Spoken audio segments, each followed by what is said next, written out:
ସୁନ୍ଦରଗଡ଼ ସଦର ଥାନା କନ୍ଦାପାହାଲ ଗ୍ରାମରେ ସଶସ୍ତ୍ର ଡକାୟତି ବାନ୍ଧିଲେ ବନ୍ଧୁକ ଦେଖାଇ ଲୁଟିଲେ। ସୁନ୍ଦରଗଡ଼ ସଦର ଥାନା ଅନ୍ତର୍ଗତ କନ୍ଦାପାହାଲ ଗ୍ରାମରେ ସଶସ୍ତ୍ର ଡକାୟତି।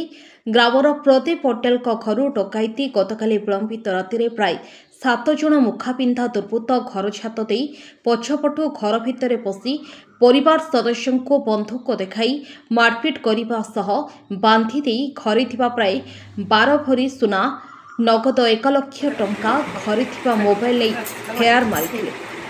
କାଲି ରାତି ପ୍ରାୟ 1:45 ମାନେ ଗୋଟେ ଡକାୟତ ଦଳ ଆସିଲେ ଆମର ବାଡ଼ି ଛାତ ଉପରୁ ଆସିକରି ମାନେ ସେଠି ଆମର ଯେଉଁ ରହୁଥିଲେ ତାଙ୍କୁ ବାନ୍ଧିଦେଲେ।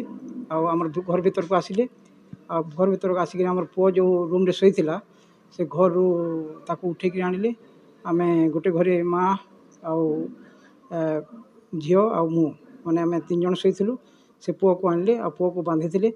ଆଉ ମୋତେ କହିଲେ ସବୁ ତୁମର ସୁନା ରୂପା ଟଙ୍କା ଦେଖାଅ। ତାପରେ ମୁଁ ଗଲି ଆର ଘରେ ଥିଲା, ସେ ଘରେ ସବୁ ଦେଖେଇଦେଲି। ସେମାନେ ଆମର ସୁନା ଆଉ ଯେଉଁ କ୍ୟାସ୍ ଟଙ୍କା ଥିଲା ସେଗୁଡ଼ାକ ନେଇକରି ଗଲେ। ସେମାନେ ହିନ୍ଦୀରେ କଥା ହେଉଥିଲେ। ଆଉ କଥା ହେଇକି ସେମାନେ ସବୁ ମାନେ ଆମର ଜିନିଷପତ୍ର ଆଉ ହଁ ଆମର ପାଖକୁ ପ୍ରାୟ 4 ଜଣ ଯାଇଥିଲେ। ଆଉ ଆମର ଉପରେ ଯେଉଁ ଭଡ଼ା ରହୁଥିଲେ ସେମାନଙ୍କୁ ଗୋଟେ ଦଳ ମାନେ 4 ଜଣ ରହୁଥିଲେ। ଆଉ ସେମାନେ କଥାବାର୍ତ୍ତା ଜଣାପଡ଼ୁଥିଲା ସେମାନେ ପ୍ରାୟ 12-13 ଜଣ ଥିଲେ। ମାନେ ତଲେ ବି ଆଉ 3 ଜଣ ଅଛନ୍ତି କହିକିରି ସେମାନେ କଥାବାର୍ତ୍ତା ଯେତେବେଳେ ଗଲେ ସେମାନେ କଥା ଲାଗୁଥିଲେ। କିନ୍ତୁ ଆମର ପାଖକୁ 4 ଜଣ ହେଇଥିଲେ। ଆଉ ସେ ଉପରେ ଯେଉଁ ଥିଲେ ଆମର ଯେଉଁ ଭଡ଼ା ରହନ୍ତି ତାଙ୍କ ପାଖରେ 4 ଜଣ ଥିଲେ।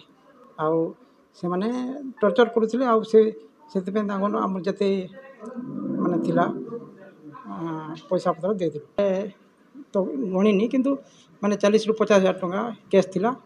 ଆଉ ସୁନାଟା ପ୍ରାୟ ହଁ ଆଉ ସେ ମୋର ବାପା ରୁମ୍କୁ ବି ଗଲେ। ଆଉ ସେଠି ବି ତାଙ୍କର 40,000 ଟଙ୍କା ଥିଲା। ହଁ ଆଉ ଉପରେ ଆଉ ଜଣକ ଯେଉଁ ଥିଲେ ଆମର ଭଡ଼ା ତାଙ୍କର 30,000, ଏମିତି ପ୍ରାୟ 1,30,000-40,000 ଟଙ୍କା ଆଉ ସୁନା। ଆଉ ଆମର ତାପରେ ଆମର ଯେଉଁ ବଡ଼ ଭାଇ ଅଛି ତାଙ୍କର ସାଇଟ୍ ଲାଗିକିରି ଘର ଅଛି ତାଙ୍କ ପାଖରୁ ବି ସେ ତାଙ୍କର ସୁନା ଗହଣା ଗୁଡ଼ାକ ସେମାନେ ଏଠି ରହନ୍ତିନି, ତାଲା ଫାଡ଼ିକିରି ତାଙ୍କର ବି ସୁନା ଗହଣା ମାନେ 3ଟା ହାର ନେଇଯାଇଛନ୍ତି। ତ ଯେମିତି ଜଣାପଡ଼ୁଛି କି ଜାଣିଲା ଲୋକ ମାନେ ଏଥିରେ ସମ୍ପୃକ୍ତି ଥିବେ କିନ୍ତୁ ତ କହିହେବନି। ଭାଇମାନଙ୍କର ଆମର ବିଶେଷର ଗାଡ଼ି ଆମର ଟ୍ରକ୍ ଚାଲେ, ତେଣୁ କ୍ୟାସ୍ ପଇସା ଆମର ନିହାତି ଥାଏ। ଏଇଟା ପ୍ରାୟ ଡ୍ରାଇଭର ମାନେ ମାନେ ସମସ୍ତେ ଜାଣିଥାନ୍ତି ଯେ ଏମାନଙ୍କର ଗାଡ଼ି ଚାଲେ। ଗୋଟେ ଟ୍ରିପ୍ରେ ପ୍ରାୟ 3,000 ଟଙ୍କା ଗୋଟେ ଗାଡ଼ିର ଖର୍ଚ୍ଚ ନିଅନ୍ତି। ସୁନାଟା ପାଖାପାଖି ଆମର ସବୁ ମିଶିକିରି ମାନେ 12-15 ଭରି ହେଇଯିବ। ଡକାୟତ ଗ୍ୟାଙ୍ଗକୁ ଧରିବା ପାଇଁ ପୋଲିସର ଛାନଭିନ୍। ଘଟଣାସ୍ଥଳରେ ପୋଲିସ ଓ ସାଇଣ୍ଟିଫିକ୍ ଟିମ୍ ଓ ସନ୍ଧାନୀ କୁକୁର ପହଞ୍ଚି ଛାନଭିନ୍ କରୁଛି।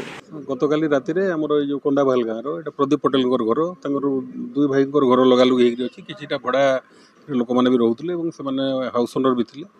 ବିଳମ୍ବିତ ରାତିରେ ପାଖାପାଖି 1:30 ବଜେ କେତେକ ଦୁର୍ବୃତ୍ତ ଘର ପଛପଟୁ ସେ ଛାତ ବାଟେ ପଶିକିରି ତାଙ୍କ ଘରେ ଡକାୟତି କରିଛନ୍ତି। ଗୋଲ୍ଡ ଅର୍ଣ୍ଣାମେଣ୍ଟସ୍ ଏବଂ କ୍ୟାସ୍ ଯାଇଛି। ଏ ସଂକ୍ରାନ୍ତରେ ଆମର ସଦର ପୋଲିସ ଷ୍ଟେସନରେ ଆମର ଗୋଟେ କେସ୍ ରୁଜୁ କରାଯାଇଛି। ସନ୍ଧାନୀ କୁକୁର ସାଇଣ୍ଟିଫିକ୍ ଟିମ୍ ଆସିକି ଘଟଣାସ୍ଥଳରେ ଏଭିଡେନ୍ସ କଲେକ୍ସନ୍ କରୁଛନ୍ତି। ଆମର SP ସାର୍ଙ୍କ ନିର୍ଦ୍ଦେଶ ମତେ ଗୋଟେ ସ୍ୱତନ୍ତ୍ର ଟିମ୍ ଏଥିପାଇଁ ଏଇ କେସ୍ର ଇନଭେଷ୍ଟିଗେସନ୍ ପାଇଁ ଗଠନ କରାହେଇକି ଆମେ already we are on the work. ଆଉ ଡିଫରେଣ୍ଟ ଆଙ୍ଗେଲ୍କୁ ଆମେ ଚିନ୍ତା କରୁଛୁ। ଆଉ ତାଙ୍କର ମୋବାଇଲ ଫୋନ୍ ଗୁଡ଼ାକ ବି ଭାଙ୍ଗି ଭୁଙ୍ଗା ଦେଇଛନ୍ତି। ଘର ଜିନିଷପତ୍ର ସବୁ ଏପଟ ସେପଟ ହେଇକି ପଡ଼ିଛି।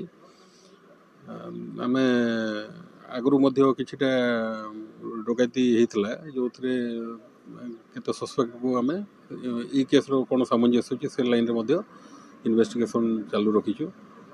ଆଉ କେସ୍ଟା ଅଣ୍ଡର ଇନଭେଷ୍ଟିଗେସନ୍ ଅଛି। ରାତି ପାଖାପାଖି 3 ବଜେ 3 ଜଣ ଆସିକି ମୋତେ ଉଠେଇକି ନେଲେ।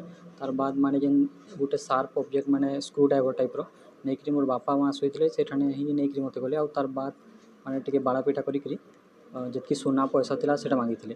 ତ ଆମେ ଦେଇଦେଲା ବାଦ ସେମାନେ ଆଉ ପିଟିଥିଲେ। ତାର ବାଦ କାହିଁକି ଆଉ ବି ପଇସା ଆଉ ସୁନା ଦିଅ କହିକି ଟୋଟାଲ୍ ଫାଷ୍ଟ 3 ଜଣ ଆସିଥିଲେ। ଆଉ ଜଣେ ଥିଲା। ଟୋଟାଲ୍ ମୁଁ ଦେଖିଥିଲି ଯେନ୍ଟା 4 ଜଣ ଥିଲେ।